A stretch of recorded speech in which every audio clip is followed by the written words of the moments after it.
প্রতিবেশী রাষ্ট্র বাংলাদেশে গত কয়েকদিন ধরে সংখ্যালঘু হিন্দু সম্প্রদায়ের উপর অন্যায় অবিচার অত্যাচার চলছে। এই অন্যায় অবিচার অনাচারের বিরুদ্ধে প্রতিনিয়ত প্রতিবাদ চলছে এই দেশের বরাক উপত্যকার সর্বোচ্চ। বাংলাদেশে সংখ্যালঘু সম্প্রদায়ের উপর নির্যাতনের প্রতিবাদে আজ শনিবার সন্ধ্যায় লক্ষ্মীপুরের পয়লাপোলে এক প্রতিবাদী মিছিল আয়োজন করা হয়। প্রতিবাদী মিছিল থেকে বাংলাদেশের অন্তর্বর্তীকালীন সরকারকে কড়া হুঁশিয়ারি দেওয়া হয়। সংখ্যালঘু সম্প্রদায়ের উপর অত্যাচার বন্ধ না হলে পরিণাম ভালো হবে না বলে হুঁশিয়ারি প্রদান করা হয়। বাংলাদেশের বর্তমান সরকারের প্রধান মোহাম্মদ ইউনূসের কুশপুতলিকা দাহ করে ক্ষোভ উজাড় করেন প্রতিবাদী জনগণ। বাংলাদেশের বর্তমান সরকারের কড়া সমালোচনা করে সংখ্যালঘু হিন্দু সম্প্রদায়ের উপর অত্যাচার বন্ধ করতে ইউনূস সরকারের দৃষ্টি আকর্ষণ করা হয়। নিরীহ হিন্দুদের উপর অত্যাচার বন্ধ না হলে তারা বসে থাকবেন না বলে জানিয়ে দেন প্রতিবাদী জনগণ।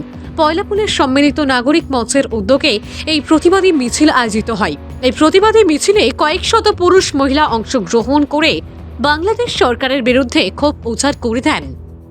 বাংলাদেশে যেভাবে হিন্দুদের উপর অত্যাচার চলতেছে আমরা তো নীরব থাকতে পারি না, আমাদের এটা প্রতিবাদ করতে লাগবে। আমরা প্রতিবাদ করতেছি আর বাংলাদেশ সরকারকে আমরা হুঁশিয়ারি দিতেছি কি যেভাবে চলতেছে এটা যদি বন্ধ না করে তো আগে বাংলাদেশের অনেক সমস্যা হবে। বাংলাদেশে হিন্দুদের উপর নির্যাতন চলছে, মাইনরিটির উপর খুব নির্যাতন চলতেছে, নানাভাবে এদের উপর অত্যাচার হইতেছে।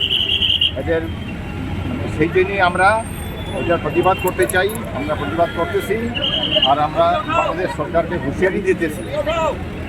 আমরা পয়লা আজকে বাংলাদেশে যেভাবে হিন্দুদের উপর অত্যাচার করা হচ্ছে সেই নিয়ে আমরা পয়লাপুরের চৌমাথা আমরা মহিলা এবং পুরুষরা মিলে আমরা বাংলাদেশের বিরুদ্ধে মিছিল করেছি এবং ইউনিশ সরকারের কুশপুতলিকা দাহ করেছি।